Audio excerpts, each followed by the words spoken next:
Welcome to the Only Eye Athletics podcast, the show that values hearing your stories, reliving your adventures, and learning information that can help us improve in all aspects of our lives.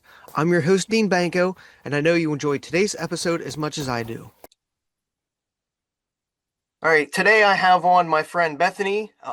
She did Boston Marathon this year. She just recently completed the Oil Creek 100K. She's done a lot of other races, so I just wanted to get her on.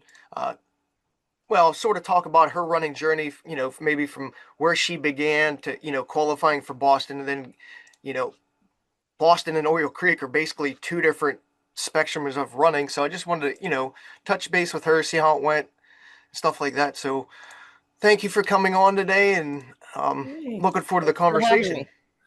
Yeah, me too. Um, Hi guys, I'm Bethany. 42. I'm a teacher and a mother of two little boys, 7 and 5. And yeah, that sums me up. And a runner. So what really got you started in the running or trail running slash both? Um, well, I started my running journey after having uh, both kids, just to kind of as a weight loss. All right, let's get this baby weight off. And that kind of turned into that's my me time. After having kids, somebody constantly needs you, like all the time. So that half an hour that I would go out for a little jog, it was that half an hour of quiet. That was me time. And then it slowly progressed to an hour and then 2 hours. And then we are where we are today, running for 5 hours or whatever, depending on the training.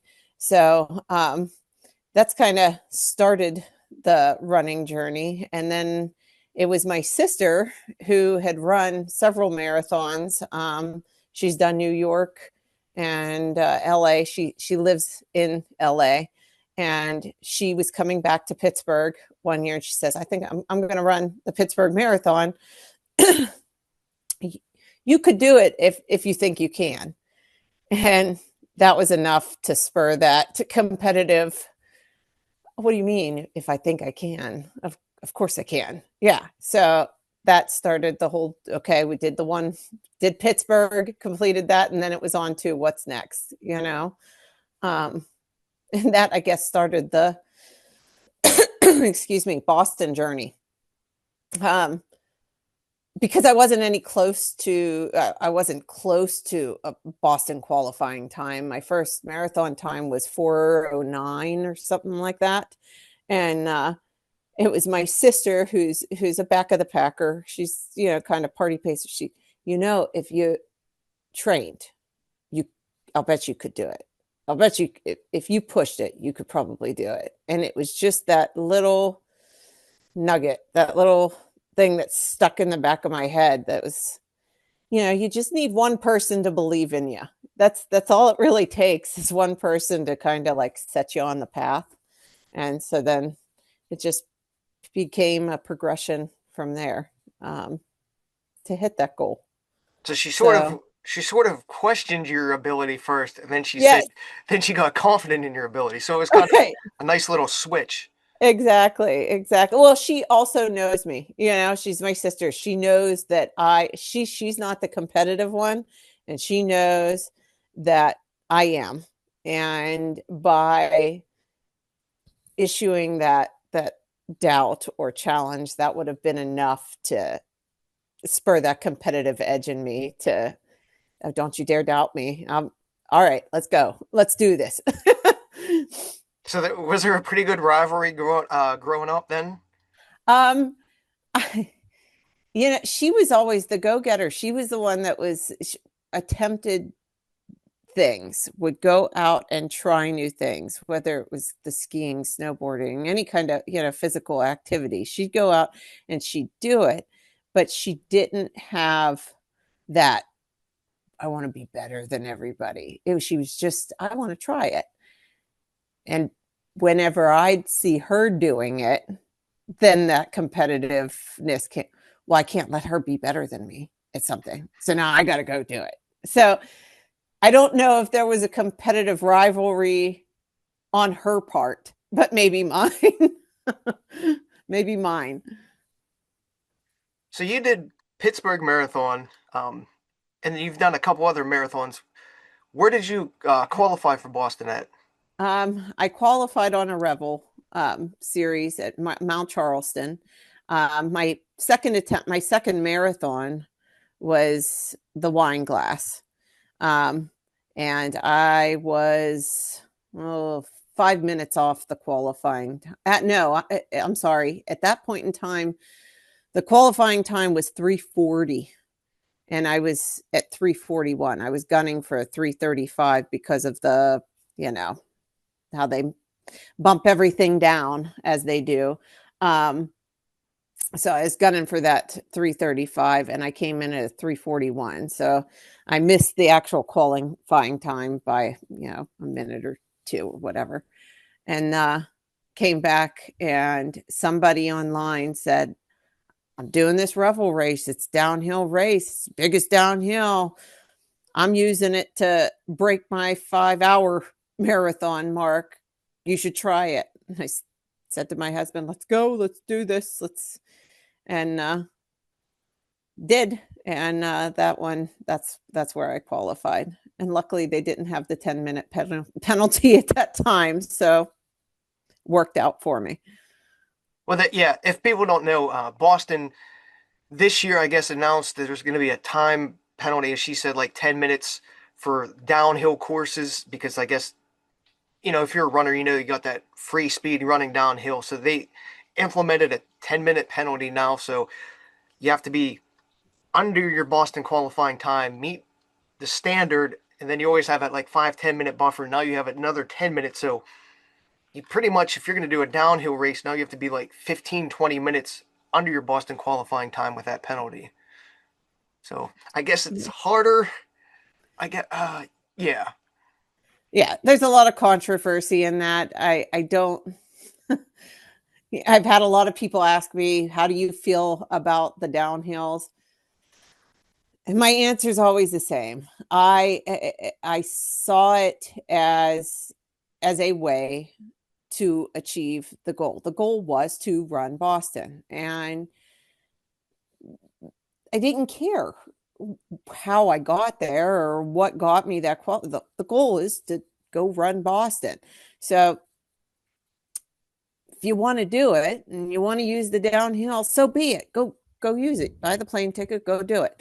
If you don't, you don't have to. You can run it on a flat course. You can go that route too. But if your goal was just to run Boston, then that I saw that as a way and loophole, if you will, to make that happen quicker.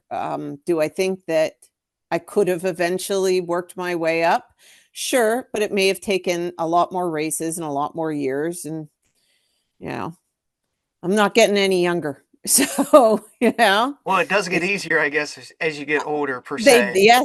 yes, they do say that. I don't know how true that is. We'll find out, I guess, whenever we're 50 and if we're still doing it, if it's easier. I mean, I really haven't thought about it too much about the downhill penalty, but that's what, like 20, between 20 and 25 seconds per mile quicker. That's seems like a lot. I could see maybe like a 5, but 10 seems like it's kind of just Yes and destroying it. no. Um, for the particular race that I did, uh, if you take Wine Glass, I ran that 3:41, and I ran the Revel at 3:31, which was 10 minutes, faster. So accurate as per my times, it would have been a 10-minute, difference. So I don't know. I will say you pay the penalty with your body on those courses, though. I've never had a worse recovery or as long a recovery. Even after that 100K, my legs feel good after that race. But the Revel race, the downhill, my quads were beat up, my calves were beat up, and they were beat up for a good month. I just didn't feel it probably took 3 weeks to 4 weeks for everything to start loosening up and starting to feel good again. I think Um, it's just as hard or harder because, like, if you're running downhill a lot, like you said, your calves and quads, because your heel strike, like, no matter how good you are, your heel striking and that impact just beats your body up so much more. So, okay, so maybe it does benefit you a little bit, according to right. Boston, but in the end, doesn't really Yeah. benefit. Yeah.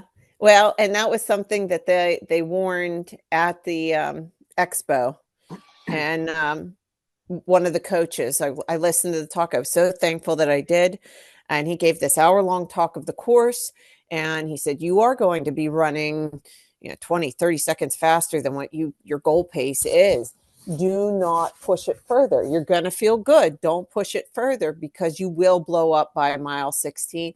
And boy, was he spot on, because once we hit mile 16, that's whenever you started to see the fallen soldiers on the side of the road, the people that pushed it too hard because they felt good flying down and just blew up.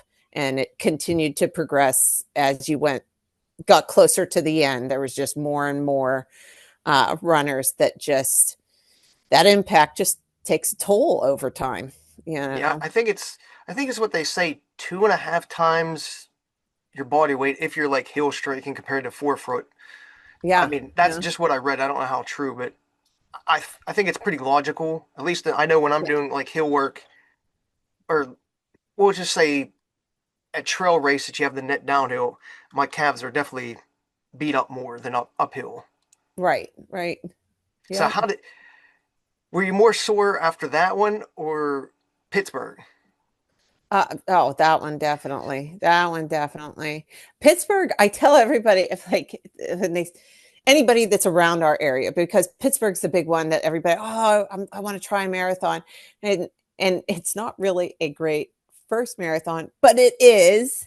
Um, because it's not a great first marathon because it's a difficult course, right? That back half is difficult.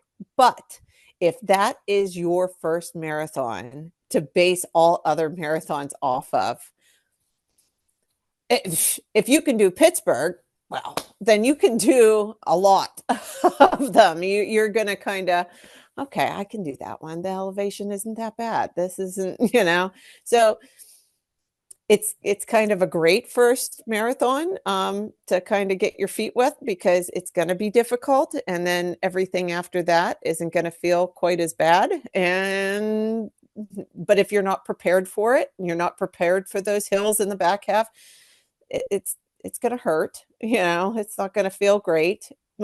As I said, my sister lives in California. She lives in LA, and there aren't a lot of rolling hills. Yeah, I was training back here, and that's what we got. You can't get a mile down the road without running into some sort of hill. But out there, she had to go search for them, and she thought she trained them, and then she got to the back half, and just at the end of Pittsburgh, they wouldn't stop. The hills just kept coming. They wouldn't stop, and my comment to her was, I didn't think it was that bad. I didn't I remember like three big ones, but I didn't think it was that bad. But to her, it's all relative depending on where you're training, where you're coming from. Yeah, it seems like too many people practice on rail trail and don't actually get any hill work and attempt Pittsburgh, and then they just get beat up so bad, and then you see their Yeah. legs bowing and they're all sore and they can't walk straight. I always say that I love that look, and when people were like bow legged and completely drained after like Pittsburgh, um, because I know what they went through. So like I Yeah. put myself in their shoes, and it's just one of those. I call it a rite of passage for your like Yeah. first marathon, because if you ran a half dozen marathons, you're probably not going to be walking around like that. So it's just, to me, it's a rite of passage in Pittsburgh when you're all bow-legged and beat up Yeah. afterwards. And it does. It certainly does. Yep, especially if you're not ready for it. Especially I I think I've been pretty fortunate with most of the races that I have done. I have talked to people that have done them before, and I have taken their advice to heart. So before Pittsburgh, I asked people, what's it going to be like? And they told me hills, do hills, practice those hills. And so that's what I did. I took that to heart and I pushed myself on that. And so, you know, it's always good to take advice from somebody who has been where you want to go, you know, because it's only going to help in the end. Now, how did you celebrate qualifying for Boston? Did you do anything special, or it was just like just at the finish line? Do you have like a special meal or anything? Well, it was nice because we did leave the boys at home with my parents. So since Mount Charleston's out in Vegas, my husband and I were able to go out to nice dinner out there and just kind of have that quiet time to ourselves. Did a little bit of gambling, not much, but you know, they've got so many different eateries and restaurants and nice restaurants. So we did do a nice big dinner after the race, but that was pretty much it. And then we went down to the Hoover Dam, went down the next day to that. It wasn't walking very well, but at least being able to, while you're out there, you got to go see it, you know, it's so close. So took advantage of that, but no big celebration, just eating, just a quiet dinner. Well, Vegas would be an experience in itself. So, Yeah. I mean, you're in Vegas, so I mean, you're at least gonna hopefully enjoy yourself. Well, the only bad part about Vegas is everything looks so close. It's like walking at the beach. Like you see it and you're like, "Oh, I can walk to it." And after the marathon, yeah, we can walk to that. That's right down there. And that was a mistake. If you go out and you run that Revel race, just get an Uber because by the time we got to dinner, I was so exhausted. My legs hurt so bad.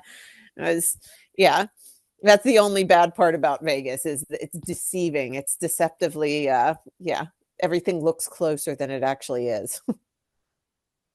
Well, still a fun time, I guess. Yeah. Good recovery, having to walk Mhm. from place to place. That's true. Get everything flushed out, pushing everything out. You just can't, just don't use the bathroom on the streets like everybody else. Yeah. Yeah. So, overall, how was your Boston experience? um, it was overwhelming. Let's put it that way. It's a lot.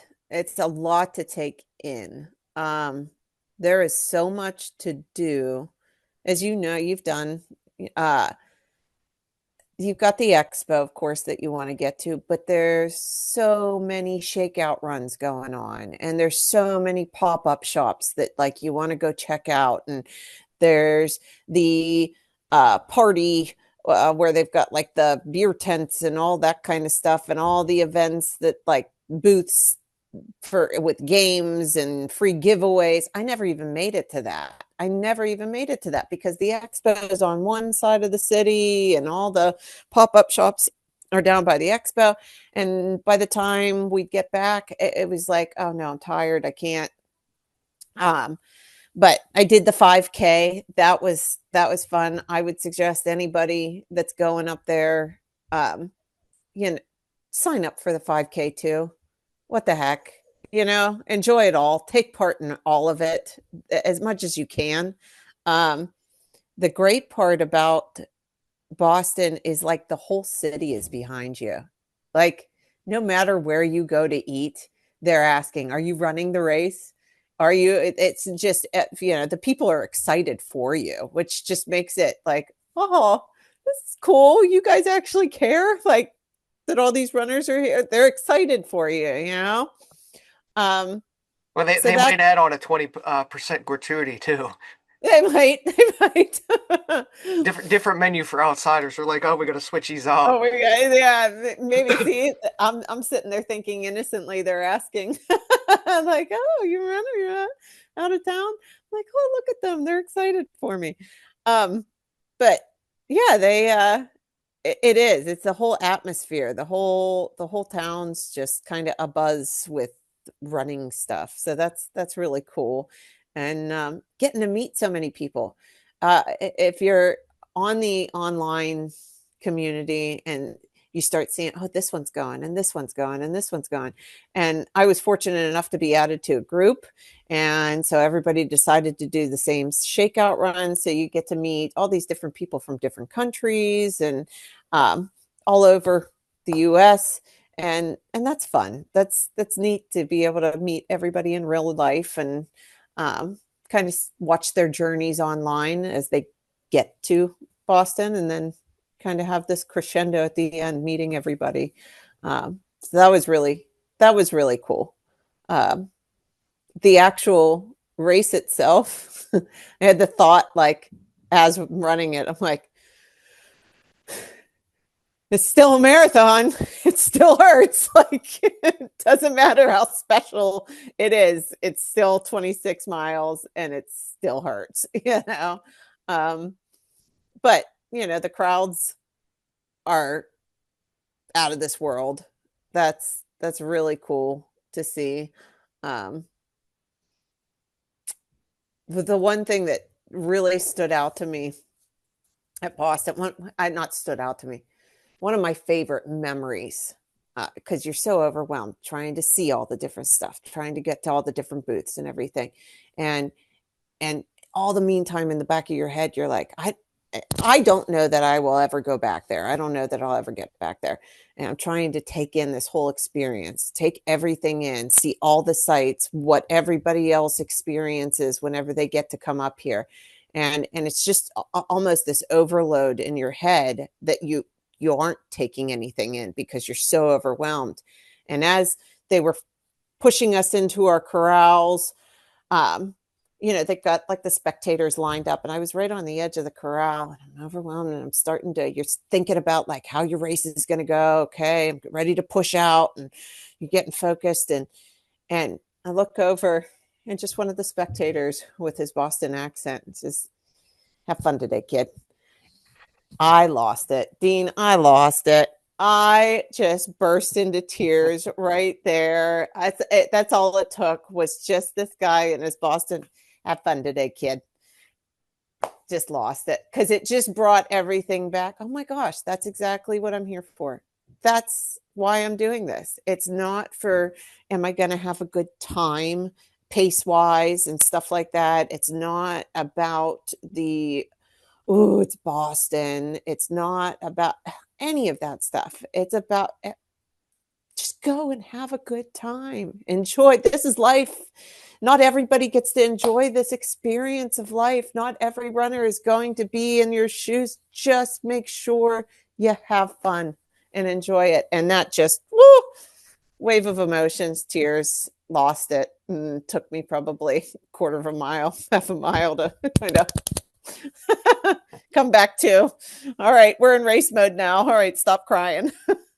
Yeah, I think that's what I try to tell people is if you're gonna, okay, you put in the hard work to get to Boston, but when you go to Boston, it's we'll be honest, none of us, like me included, I'm never going to be anywhere near the front. So it's Yeah. all about the experience. It's like Yeah. I want to say like going to like to the zoo. You want to go and have the experience and have fun going to the zoo. That's what you're doing in Yes. Boston instead of, oh, I'm trying to PR, trying to beat 30,000 people. No, you're there for the reason you want to go to Boston is for the experience, not to Yes. beat everybody else. Well, I Yes. guess there's some people, but That's a perfect way to put it. It is like going to the zoo. It's like going to an amusement park. It's, why do you sign up to do those things? Because it's supposed to be enjoyable. It's supposed to be a good day. It's supposed to be fun.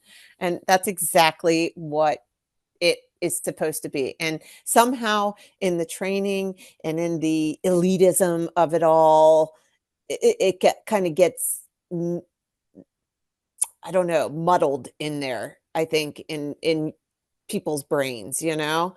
And I don't know. I had huge imposter syndrome going up there. Like, I just, meeting these other people, seeing these other people's times, even the girl that I was sitting with on the bus. And I met her online, did the shakeout run, you know, and met up with her to ride the bus. And I'm like, oh man, you're just so fast. You're just so, oh, this. And she's like, "What are you talking about? We are in the same exact corral, in the same exact, you ran like," and it didn't dawn on me like, "Oh yeah, we're putting the corrals based off of our times."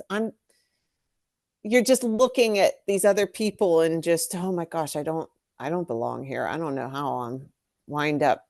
And it shouldn't, that stuff shouldn't even be like floating around in your head. It should be, I'm here. I'm ready to, you know, just have a good time. Yeah. Yeah, it's I guess yeah, a vacation. We're okay, even from PA, even though we're closer to say California, we're still spending like 3 to 5 grand easily to go for a couple of days. So it's a Yes. vacation experience. It's not, hey, we're spending 3 to 5 grand because we're gonna win the race, which we have 0% chance of doing. Right. And Exactly. yeah, people just got to understand that. But it's all about like what you said, the expo, the pop-ups, the meeting the other runners, and the course. It's sometimes it is hard to see things on the course because of all the people, but just the crowd motivation and the different things that you normally wouldn't get to see in Boston that you actually get to see. Right. Right. Exactly. It's, and seeing the runners on the course too. You wind up seeing this like wide array of people from, you could tell, different countries, different walks of life. And it's just, it's just an amazing experience, just watching everybody, everybody just has this buzz about them. That's kind of what makes Boston special. I'm glad I got to experience it.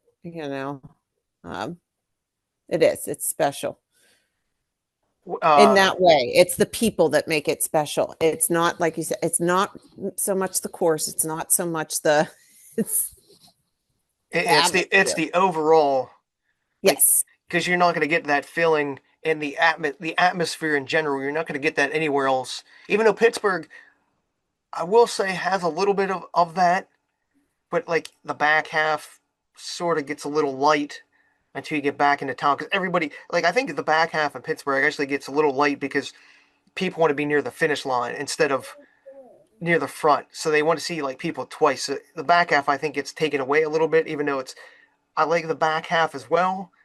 It just sort of gets drowned out sometimes. All right. Hold on. I've got a visitor. Reed, can you go ask Daddy? You want to say hi? There he goes. And a visitor. Nah, Sorry. oh, you're good. So you went to the expo. Did you have a favorite part of the expo? Um, Geez, it's probably running into some of the people that I met online. That was being able to just kind of meet up with them. Um, yeah, you love the photo ops. Like that's pretty cool, some of the photo ops that they had. But I gotta be honest, I expected like more to be there. I expected, because like Pittsburgh does it up pretty big, and they're kind of what I compare a lot of other ones to, just because it's the hometown race that we run. And they've got a ton of the photo ops, they've got a ton of merch, they've got a ton of booths there.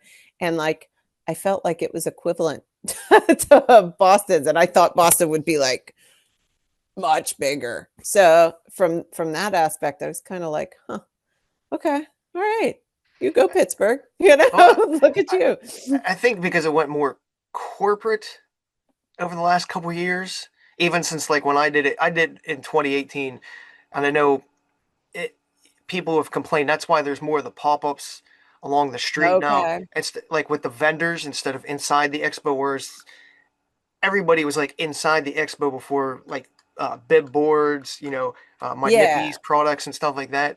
Whereas now they're more outside because what it's Adidas and Bank of America that Yes. own it, so they don't want the competition. Ah, that makes sense. I didn't realize that. That makes sense. That would, yeah, because it was limited inside, like to just the Adidas, and yeah, that makes more sense. Yeah. I just thought of that now as I was saying that because like I know the expo, I don't want to knock it, but it's sort of from my understanding, went downhill a little bit because of those reasons. But again, the Yeah. pop-ups make it just as nice if the weather's good. Right. That's true. That's true. Because Yeah. it is Boston. Right. No, we definitely got lucky last year. And yeah, so I was able to do all those different pop-up shops and get to go to the starting line or finish line and all the photo opportunities. Did you get to sightsee it all around town? Um, Not too much. I mean, we went over uh but I don't know if it's the wharf or we had dinner one night like by the bay, I guess, area. And since last year it fell on Easter, I have cousins that live in Boston, so we actually went and celebrated Easter with family, which was really nice, especially for my kids to be able to see their cousins and get to do the whole Easter egg hunt and that kind of stuff. We weren't away from home during all those festivities. So, we didn't do as much sightseeing, I guess, because one of the days was celebrating Easter, you know. Did you get to go to Cheers at all? No, No. no, didn't do that. I did want to go into the cemetery. I wanted to take a tour. You walk past like the really old cemeteries in downtown, and they do like I can't remember who's buried there now. I don't know if it's Revere or like I thought that would be pretty cool, but it just didn't work out timing wise, you know. And then too, my parents were there, my kids are there, my husband's there, my sister was there, and so trying to organize and coordinate like a whole family of like what everybody wants to do makes it a little bit more challenging, you know. Yeah, Salem would have been cool to go up and see. So maybe next time if I qualify again, maybe next time. yeah, you pretty much have to spend at least 4 days there. Because I know when I was looking at it going again this year, there's just too many things I want to do and see. So you need to be there for 4 or 5 days easily and spend one day just, uh, I don't know. If you look on the map, I guess it's like the top corner of Boston below the airport where like things are all at. Um, and get away from like the race itself Right. afterwards. Like even going to like uh, Fenway Park after the race was something I was looking at this year, and I was like, man, that would be such a cool thing to do. I guess because they have something for runners there as well. Yeah. Yeah. As what is it? The day after the race, they have something. And Well, that's what the it whole might be even that night. is it? Okay. I think. Well, at least it's a. There's at least games there. I think all weekend as well. At least that Friday, Saturday, Sunday. Maybe not Monday, but I can't remember now. Yeah. Yeah, but You know, they did somebody did say like they've got a game every night and then like the game lets out, I guess, at an appropriate time that like all the crowd comes out of the game to see the marathoners finish and that kind of adds to the crowds there at the end and that's pretty cool. the one thing I wanted to do, and I one of the reasons why I want to go back is I want to those college girls that line up along Yeah, just one of those Wellesley. things. Yeah, they always like kiss me, kiss me. I just wanted to say I did that one time. Wanted to get kiss the girls, Yeah, get the just kisses in Wellesley. I think I even told you that. I was like, my time's gonna be a little bit slower because I'm gonna like stop in that section for a little bit. Uh, yeah, we'll see. So you went from Boston, and then we had, let's see, that was in April, and this is yeah, October now. So you had like a 6 month period. Um, how did your training go and like leading up to the Oil Creek 100 then, 100K? Uh, the I am not a summer runner. I don't like the heat. And so last year, I've only been running, I would say, like, I'm a fairly new runner in comparison to a lot of people. How old's my youngest son is 5. So I've been running for about 4.5 years. I started whenever he was, 6 months.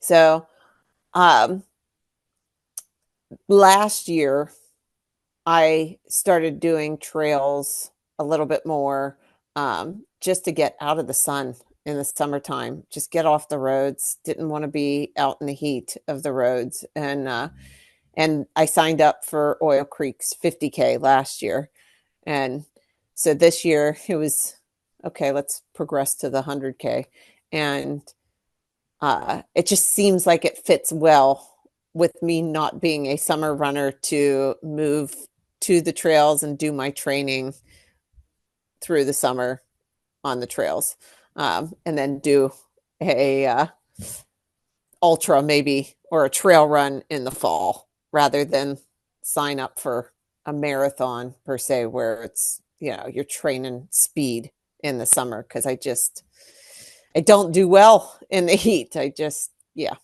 So I once again took, since I knew the course, I knew Oil Creek from last year from the 50K.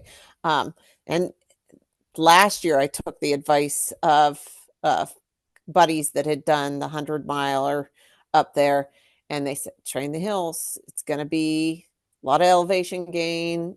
Get off the roads, get onto, don't do the rail trails because it's not training your, the your ankles and all of that. What do you call it? The muscle of the stabilization muscles of your feet. It's not going to train, staying on the rail trails.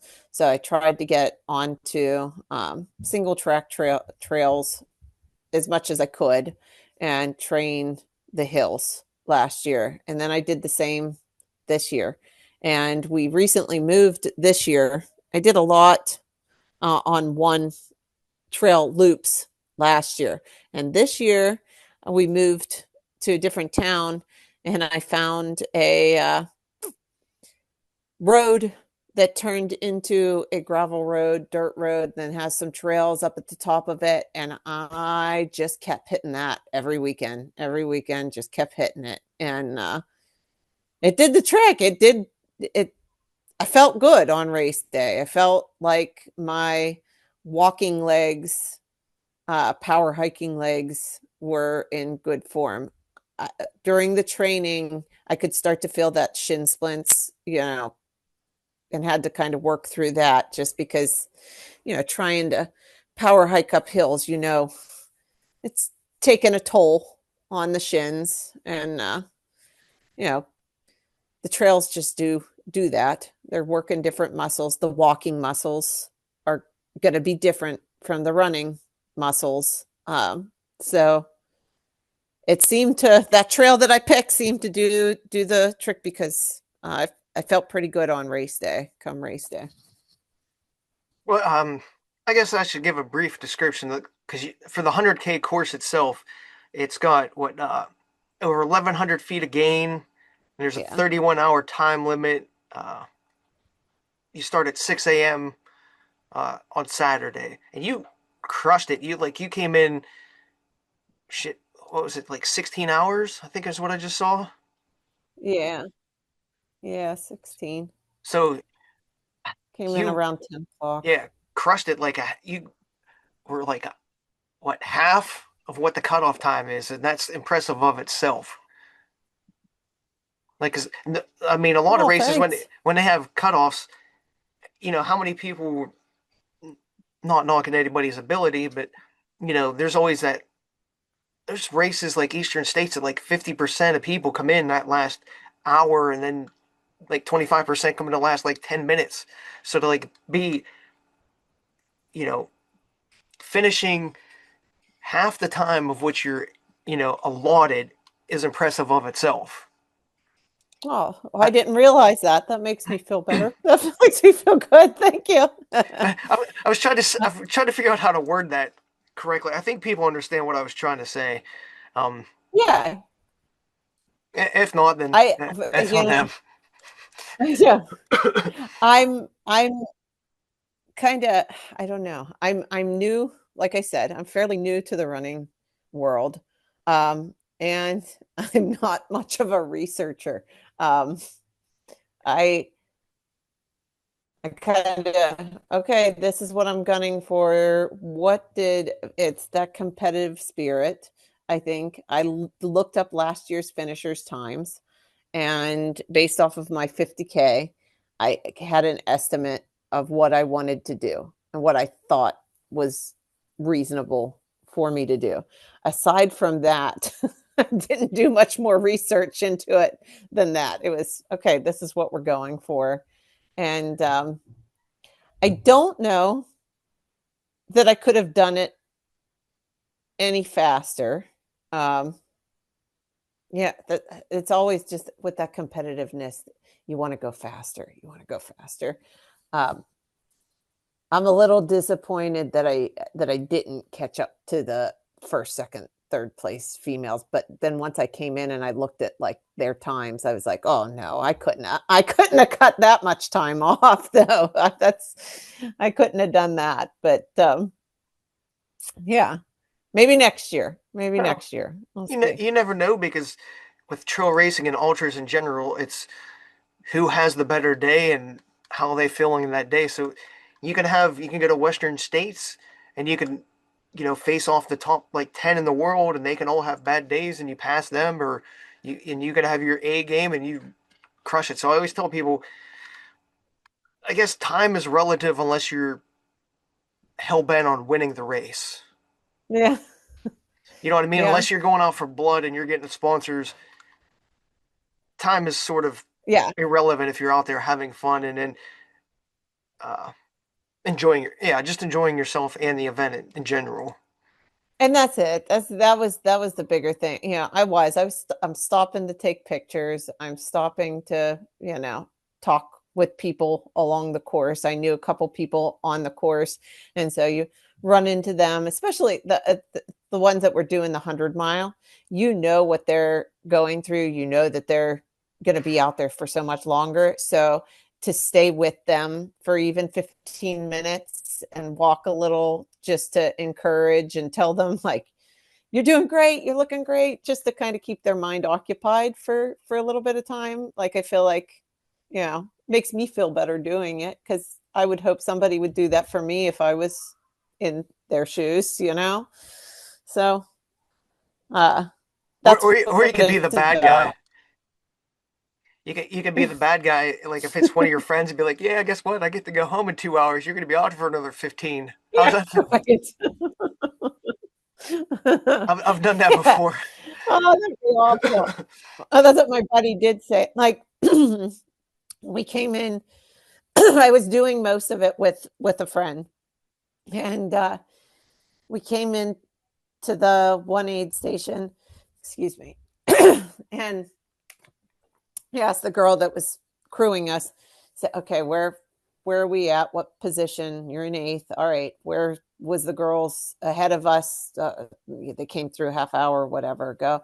All right, let's go. Let's get moving." And so we got back out there on the course and really trying to push it now in the second loop and blowing down the downhills. And we got down to the bottom of the one downhill, but he's like, God, you you're an asshole. These guys out here putting in 100 mile and you're just blowing their doors off. I would be so pissed about.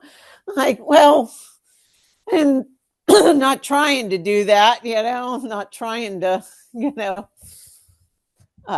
discourage anybody, but then that was my, I guess, encouragement. My incentive was chasing somebody else down. It's Well, gotta everybody's got to find their own motivation there. it's That kind was of hard mine. to compare. Like 100 milers shouldn't. They got to understand they're not going to be able to go as fast as say a 50K or a 25K or as well. They're going to get. Right. Yeah, it's like you have to pick your poison and I mean, I guess if you're getting passed by other 100 milers, it'd be a little different than a Then if it 25K. Yeah, exactly. However, that was something that was really cool to see. So as the as it got dark out, it's harder you can't cruise like you can because footfall and all the rocks and roots and stuff. And so I was following a 100 miler that was moving at a pretty good pace, and we're cranking through, and you hear the footsteps behind you, boom, boom, boom, boom, boom. Oh, somebody's moving. Let's get out of the way. Get out of the way. And it was the first place 100 miler on his third loop, and he was just cooking.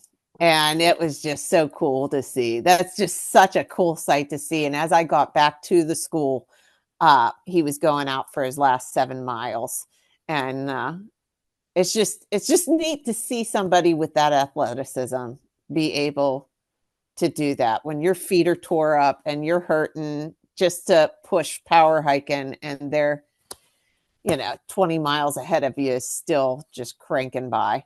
It's neat. It's neat. Yeah, that's Reagan McCoy. Uh, he's a beast. He has like when he runs.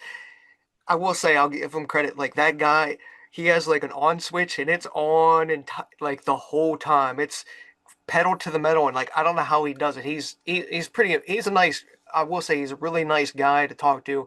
He's a cool dude and he has that on switch and he's just went, yeah, as you saw, Yeah, zoom. just cruising right through, and just it's impressive, and it's fun to watch whenever you see somebody just we talk about it at the cross country meets. When you see a kid running within their athleticism, I mean, it's fun to see people push past and trying to break out of their comfort zone. That's enjoyable too. But there's something beautiful about watching somebody run and run well within their fitness level, and just cranking through. It's a beautiful thing to see. Yeah, I really don't get to see Reagan too much because I try to keep up and he burns me out quicker than any. All right, see ya. Yeah, I was like, enjoy your lunch. I'll see you after you finish dessert. So, what was your strategy going in uh, for the 100K, and did it change overall during the race? um, on a lot of my training runs, I felt like I was moving too quick, and as I was, I get into a groove, and I was just moving too fast. So going into this, I had a partner who had done the 100K. He had done the 100 miler twice up there, and I kind of relied on him to set the pace for me, to give me a good guide that would allow me to complete that, because that's the main thing, completion. You want to complete the course. So I kind of was very reliant on his knowledge of what he thought we could do. Um, and then as you get into the course, you know, everybody's got their strengths and everybody's got their weaknesses. I've run with you before. I've told you I'm not strong on the hills. I can't move up them quickly. I can move up them at a consistent pace, but not quickly. But my downhill is the strength. I can cruise downhill pretty fast. And so as we got into the race, anytime we hit a downhill, he just let me go, and I take off ahead. And then you get to those flats and the hill climbs, and that's where he'd catch me because he's like a mountain goat. And so we kind of, did the seesaw back and forth. And so I guess that kind of going in, I planned on being right with him throughout the whole course, and that changed a bit. But it worked. It worked. And I think he set me off, especially in the first loop, at a good pace, that going into the second one, I felt really good. I didn't burn myself out, because my longest training one was 27 miles. And that day I was like, I don't know how in the world I'm going to be able to do this, because I was hurting at the end of that 27 miles. So that, yeah, that's kind of went into it, just kind of relying on a pacer, you know. Oh, see, you really didn't do like any other races say like long races in between Boston and this. Like you said, 27-mile training ranks and like nothing to even like split the distance. No, no, I did do quite a few back to backs where I'd go out and do 16 and maybe a 10 or 12, or, just kind of, or hit a 10, 12 one day and then go out and do a 20 or 16 the next day.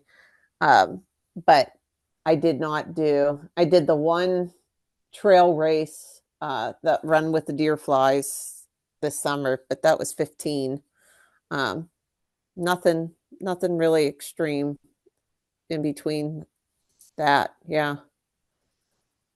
So can you describe the course a little bit, so people don't like? I sort of have a rough idea, but like so people in general have an idea what the course is like. Um, the course, and like as I said, I haven't done. I've only other done one other trail race, but the beauty of this course is that it is 31 mile. It's a 31-mile loop, so you're not repeating. You got four sections, and you're all. I think they're about 8 miles a section, and you are you're not repeating like a small 4 mile loop over and over again. So you're seeing different things, you're seeing different landscapes and stuff. And that's really nice. That helps, I think, mentally, just being able to kind of crank through the different sections. Um, it is uh, really well marked. We've got a bunch of pink flags that just mark along the trail. And it's it's Pennsylvania at her best. I think it's what you're going to see. I don't know about Eastern Pennsylvania, but it's what you're gonna see on the trails in Western PA. You're gonna see, especially that Appalachian area, not towards Ohio, but that Appalachian area. That's what you're gonna see here. You're gonna get some steep inclines. You're gonna have the switchbacks trying to get up the mountain. You're going to have the pine sections where it's nice and soft through that section. And then you're going to have the rocky cobblestone sections where you're just kind of bebopping, trying to keep your feet, without going down. Lots of roots, lots of rooty sections. And then like they have a few creek crossings, but the water's been so low the last couple years that you can just kind of bop across the rocks. You're not really getting your feet wet. Um, so you do pop out onto a couple roads just to get to different aid stations. Um, but yeah, it's just a beautiful course. It's a beautiful course, and of course in the fall time, so you get the autumn goodness of all the leaves. And yeah, really well organized. The aid stations are great. The volunteers are great. um, really helpful. So like I said, I don't have much to compare it to, but if you're looking for that Appalachian Pennsylvania kind of experience, that it's a good one for that, because you're going to see it in her in all her majesty.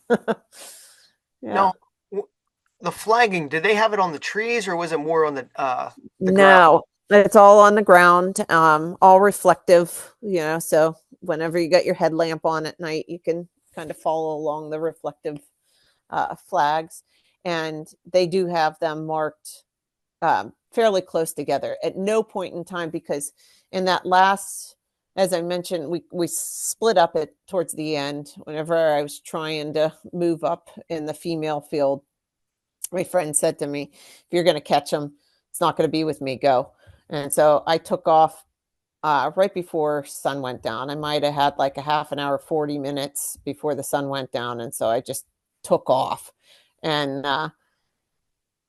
once the sun went down, he get nervous. There's nobody else out there. You're not seeing anything. And I was worried about, being able to find the trail. And it was marked so well that I could just follow those flags through the woods.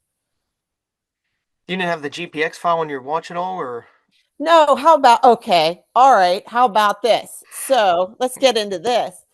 I got a new phone right before the race because my other one wasn't holding a charge. So get up there. I thought I had transferred all the data. I thought I transferred all of my playlists and everything. Not playing the playlist until I think I need it. Think I need it. Go to hit the playlist. Nothing. Nothing. No music. Nothing. Nada. So I'm like, okay, so we're going 16 hours, no music. Then I didn't think about my watch sends the live tracking to my husband. So anytime I go out on a race or out on a run, I didn't think about how hard the watch was going to be working. I was so worried about my phone battery dying or got the new phone, did not switch the watch over to not do the tracking. And there's no service up there whatsoever. Mile 53, mile 54, watch off, shuts down. It was alerting me when to eat, all that stuff. So luckily, I didn't have much of the race left at that point. But um, yeah, no watch, no watch, and I lost all my data too. That was my longest run ever. I came home, I plugged the phone in, and it's the file's corrupted. It will not transfer to the Garmin Connect app. So, ah, Uh-huh. Uh-huh. yeah. Didn't I mention that a couple months ago? Mm, I mean, um, maybe that's brought it up. Somebody brought that up for, yeah. Need a better watch. Need a I don't but know. Need to yeah. Need to upgrade maybe. yes. Oh, maybe for Christmas. Maybe for Christmas. Man, that's I'm still a little bit hurt by that. I mean, we are into what, Thursday? The race was Saturday, and all Monday, Tuesday, I'm looking down at my watch and I'm thinking I should see a 62 on my watch right now, and all I got is a big fat zero. hmm Learning It learning hurts. experience. Yes, learning experience for sure. At least it wasn't the 100 miler then. Yes. Oh, I'd be Uh, devastated. See, that's why Oh, they always say no new gear on race day. yep. Yep. I should have listened. But the plus side is this would be your first buckle. Yeah. Oh, yeah. Yeah. They give you a buckle at Oil Creek for the 50K, but I know a lot of people don't consider the 50 like, yeah. So I'm almost taking the 100K buckle as my first buckle. Yeah. Yeah. Oh yeah, usually it starts at the 100K. I know I think they might even do it for the 25K as well. Okay. It just might be probably because it's cheaper that way since you're buying in bulk for 4 distances, but Yeah. either way, whatever. Well, Yeah. you at least got your first 100K buckle then. Yes. Got my So 100K now buckle. now you have to do the 25K in a couple years, but then next year got to do the 100 miler. So you have this set. Oh, I don't know about that. Uh, Have So you done you've done several 100 mile, haven't uh you? just the one. Okay. I'm too lazy to be out there for 30 some hours and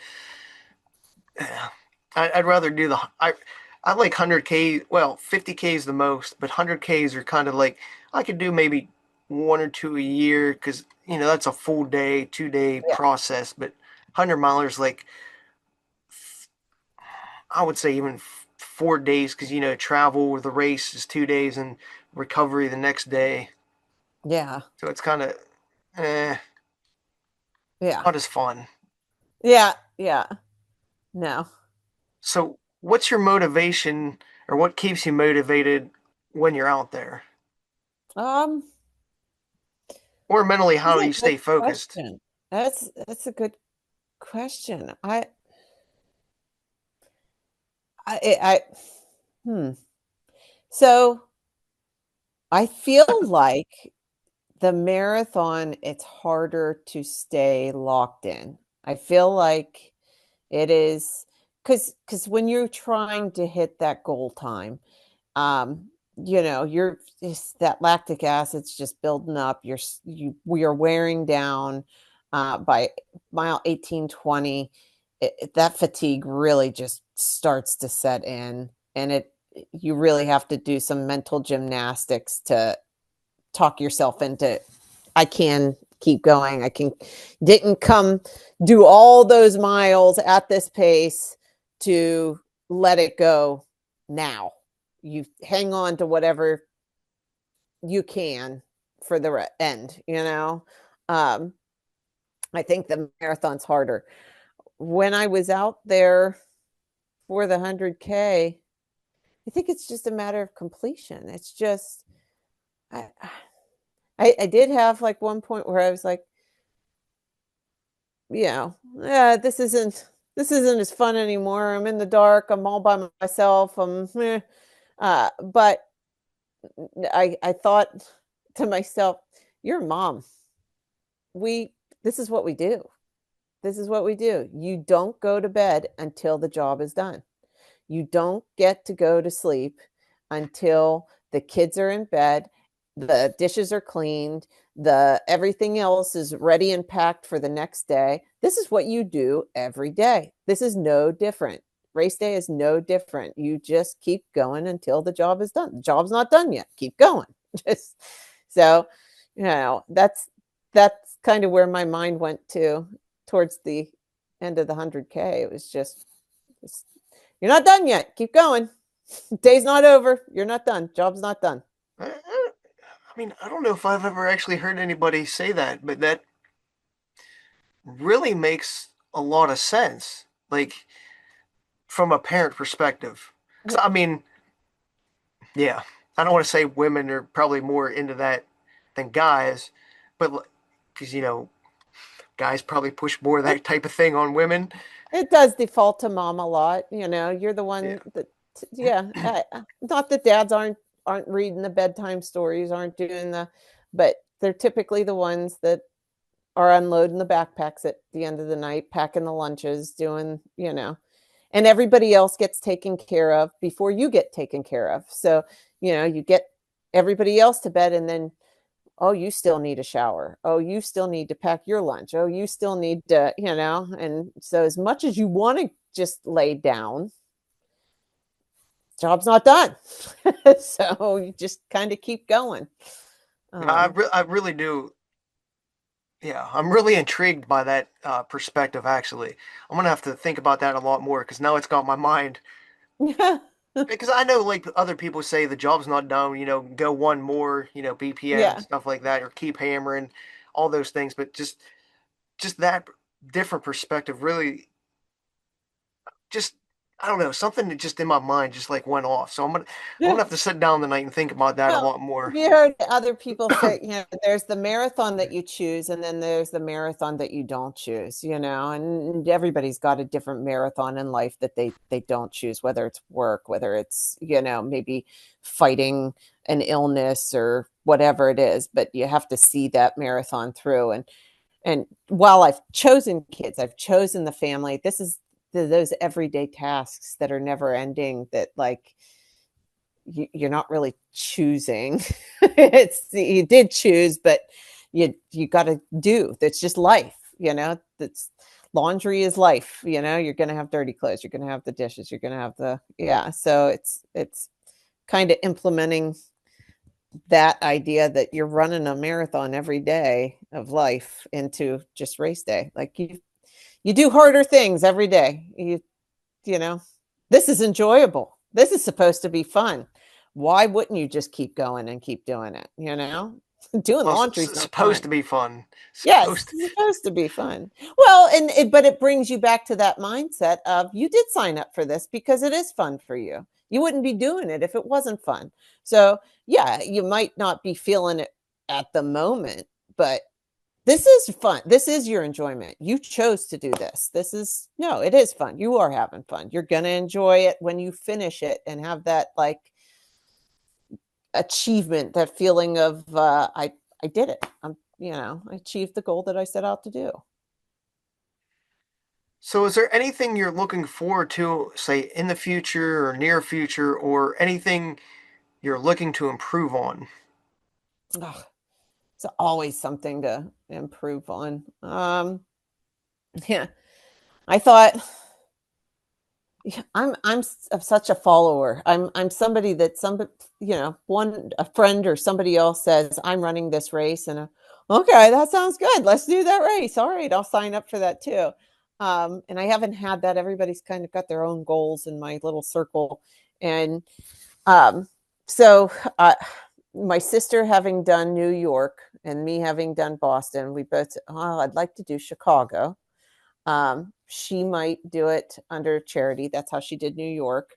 Um, but the lottery's coming up in a couple weeks, so maybe we'll put in for the lottery. And if the lottery doesn't go well, then maybe um, Jim Thorpe looked like a good one to maybe qualify on.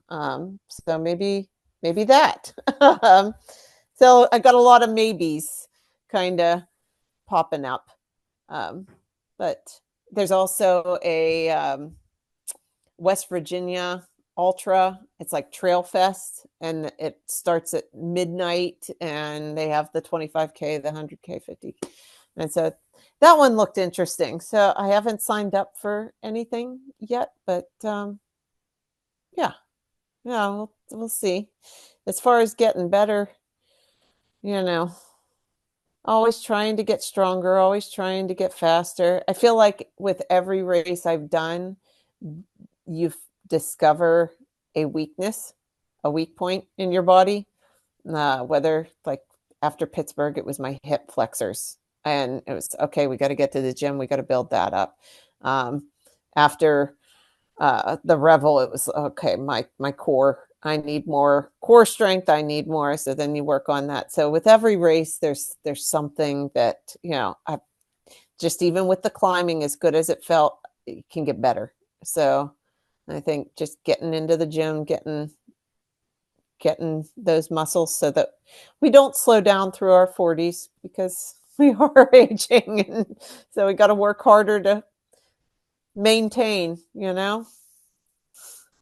The stronger we are now, the better our life's going to be later on. Right, exactly. So, I mean, I guess we unfortunately have to put in more work, but in the end, it's going to pay off and has its benefits, I guess. That's what I'm hoping. Fingers crossed. And if not, hey, at least we had fun trying. That's right. That's right. We'll have a wall of medals. So, is there any tips you have for new people running, or a tip in general that you just want to share? um, it's the age-old adage: consistency is key. Just consistent. You've just gotta stay consistent. You're gonna get better if you're consistent. Just make it a part of the routine. Um, Nobody is motivated all the time. It's just it has gotten to the point now that it's during the school year. I run after school, and that's just what I do. It's just there's not a question. You just get dressed and you just go. There's not a question of do I want to do it? Am I gonna? You just get dressed and you just do it. Whether you want to or not. And I think that's benefited me in being able to continue throughout the year, even if I don't have a race on deck. Some people need that race to be able to train for. Oh, I've got to have that motivation. That's the goal. Well, if you run all year and you're just consistent with it, even just a couple miles a day, it's easy to get back into a training whenever you do find a race. You don't need a race. You can just sign up for one. So that would be my biggest. If you're just getting started, just get to the point where you are consistently doing it to where it just becomes routine. It's a part of your routine, and you don't think about it anymore. It's just you just do it because it will benefit you in the end. Yeah, I mean, sometimes it sucks putting in all that time during the week. What? I would say the average runner is probably like 6 hours a week. Some people do 100-mile weeks, so they're bringing that average up. And then there's some people doing, 10 to 15. So I would say probably like 6 is probably the average. But still, Yeah. just getting that time in, it's again, like you said in the beginning when we first started talking today, it's your time. So it's like your Yes. me time. So, you know, it's also one of those times where you can like learn a little bit if you're listening to a podcast or, dive into that book or, you know, learn about history or something as well. It's your time, not just Absolutely. exercise. Well, I guess exercise time is me time, but you can do two things at once as well. But also, like, I don't know if like I find that's the time where like I kind of work through my day. If I run in the morning, I'm working through what are the stressors that are coming up in the day and how am I going to handle them. If I'm running in the afternoon after school, I'm working through all of the stressors that happen through the day and transitioning into mom mode in the evening. So it's kind of just that like you said, it's a mental me time just to kind of process things. And that's beneficial in itself, just your psyche, not even like the physical, it's just your mental health benefits that you get from it. Yeah, I would agree to that. So one of the last things I wanted to touch on is probably one of your projects, and I think you enjoy doing a lot, is the toes that you paint and place different places. I don't know if you want to go into that or explain the whole purpose or theory behind that.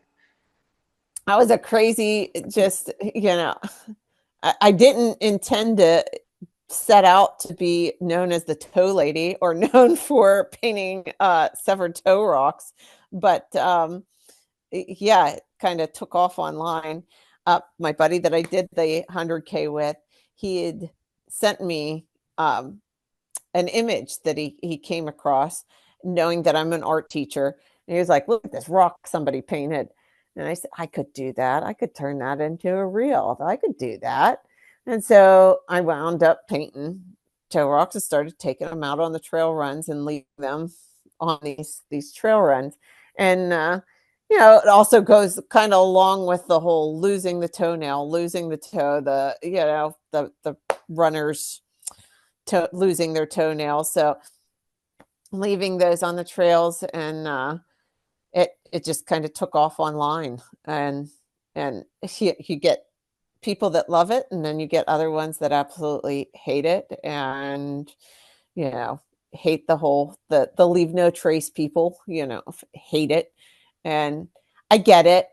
You're going out, you want to see nature. When I do it, I try to leave them in places where there's already man-made structures. There's already a bench there. It's a parking, you know. But the leave no trace people don't want to hear that from me. They don't want to hear it at all. That's trash. You're leaving trash out there, and to each their own. It kind of combines my artistic hobbies, and it's just something fun to leave out there. Had other people said we need a video, we need video footage, you need to leave a trail cam out there for the people that are finding this. And while I have not invested in a trail cam to leave out there on the trails, it's kind of just fun just knowing I've left that out there. And I run the same trails, probably like you do the same trails all the time. So you leave it out there, you go back out 3 days later, it's not there. So somebody picked it up. Somebody found it. And that's kind of fun, just like imagining, what their reaction was um, to this severed toe. Luckily, I haven't had anybody. That's another concern is you're wasting valuable resources. The police are going to be called and they're going to be called. Thank you, but my artistic skills are not that great. If you looked close enough, it's a rock. It's a rock, you know. So I don't know. Maybe someday we'll get a trail cam, invest in a trail cam, and, and leave the toes and get people's reactions, whether it's disgust or horror, funny. We'll see. Jump out of like have like a big race, like say like a marathon, like Pittsburgh. leave it on the course and just watch somebody grab it. Then you run up behind them. That's my toe. What are you doing? I thought about I didn't do it. I left I thought about coming up to the aid stations and just handing it to volunteers at the aid station. I found this on the course, you know. I did leave some. Oil Creek has a section where the local high school students paint rocks of and lots of encouragement or little landscapes and stuff. And so I did trade out several of their rocks for toes along the course this past weekend. Um, I, I think they did like 2,000. I think's what they said. is that what it I was? th- Yeah, there was a lot. I There want was to a say it lot. was 2,000, or maybe it was. I don't think it was just 500. I think it was like close to. I saw the post and I was just like, oh, that's a lot of rocks. I was like, Yeah. if nobody picks them up, I was like, it's a lot to pick back up later on. But you would be surprised. Like we came through on the first loop, and I picked up one or two of them. On the second loop, there was one there that I passed, and I wasn't going to turn around and get. And I said, both said that yellow one was cool. If it's still there, I'm going to grab it next time. We came back through, and it's very sparse. Most runners do pick them up and take them with. I will say, I was kind of bummed, like just from it being in the pack some of the paint, wears away and stuff. But it's a neat little keepsake that they do. Yeah, Now, didn't you leave some in Boston as well, I if I did. recall? Yeah, I painted some specialty toes. They were all blue toenail polish with the little unicorns on them, and put a little QR code on the back for anybody that found them. And I didn't have anybody, believe it or not, contact and say, I found your toe. I really thought that like putting a QR code on the back. I have had other people that have found them on the trails find me online and tell me, I found your toe in West Virginia, or the one was found in the state of Washington and made its way to France because the runner was going over to Mont Blanc and took it with them on that. So that's the toes will make it further than I ever will. It's just really cool. Yeah, one of the runners that I met up in Boston that I gave the toes to, he took it to Berlin with him and left it at the Berlin Arch there. So, like I said, these toes are making it all over the world. Yeah, it's just a fun little pet project, I guess. That just Right? if you enjoy it and other people enjoy it, screw the haters, I guess. That's it. No, no harm, no foul. I mean, it's as long as you aren't putting like 50 in one spot, I don't see why people should have an issue with it. That's right. That's right. That's yeah. We're not, and I'm not encouraging. Uh, I'm not encouraging people to litter the trails with crafts, or that's not what it's about. At the end of the day, I do respect nature. I want to be out there seeing nature as well, and not a bunch of crafts.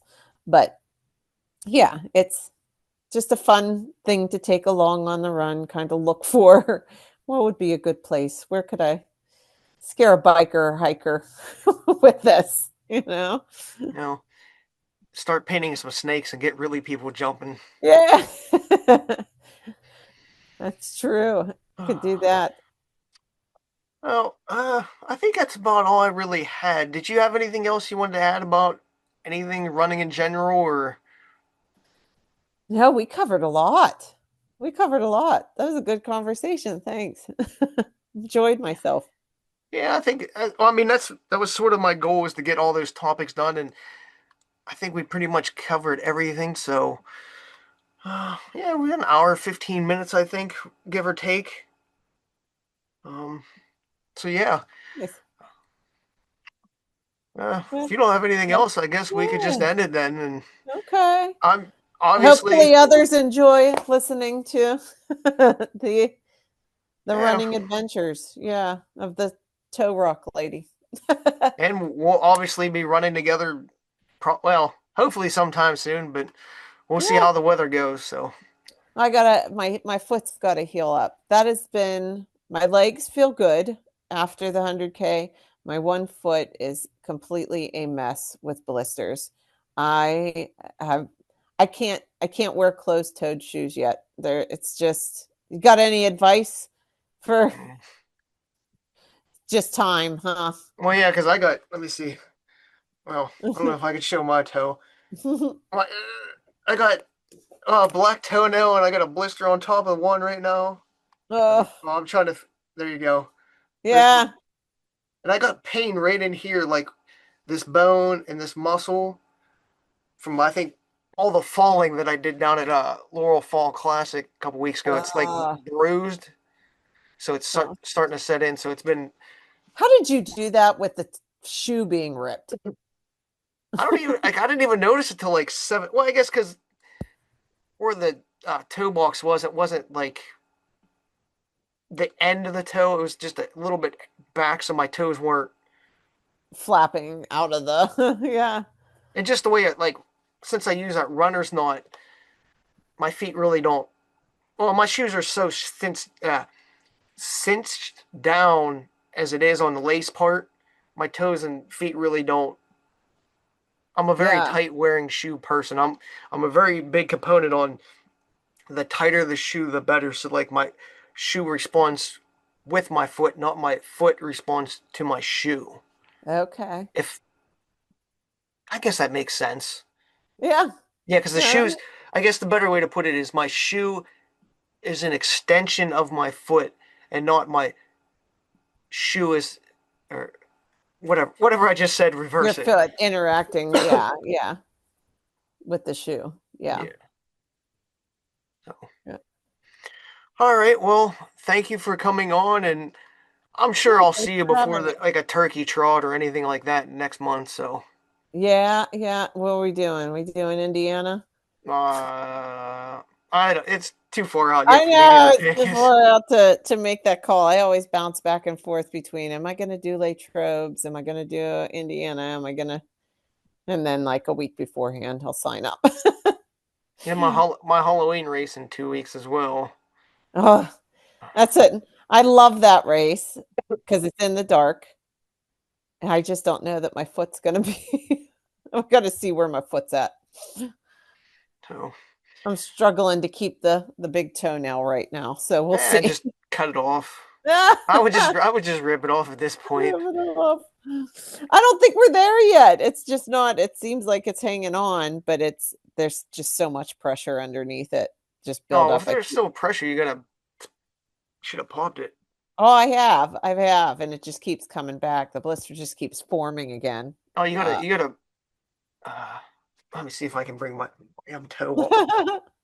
Yeah, you gotta like jab the needle in the front yeah, and did then that. squeeze the whole way from the back and keep pressure like the whole time. Like yeah, oh, yeah. Go from the I've back to the done front. that multiple times, and it just keeps. Yeah, the like blister just keeps reforming Well, underneath it it. it does take a few days. I always also poke two holes and not just one, Yeah, so that way if pus or something gets whatever, it just makes it more open. yeah. But it does take a couple of days. So I mean that's about no. It should be another day or two at the most. Okay. Who knows? Yeah, this is the first time I've ever gotten one under the toenail. Gotten them around the toenails, but never under. So, No. Well, that means you eh, kick something then did I? probably. Yeah. Unless you're if Oh, you're yeah, probably a whole bunch of rocks.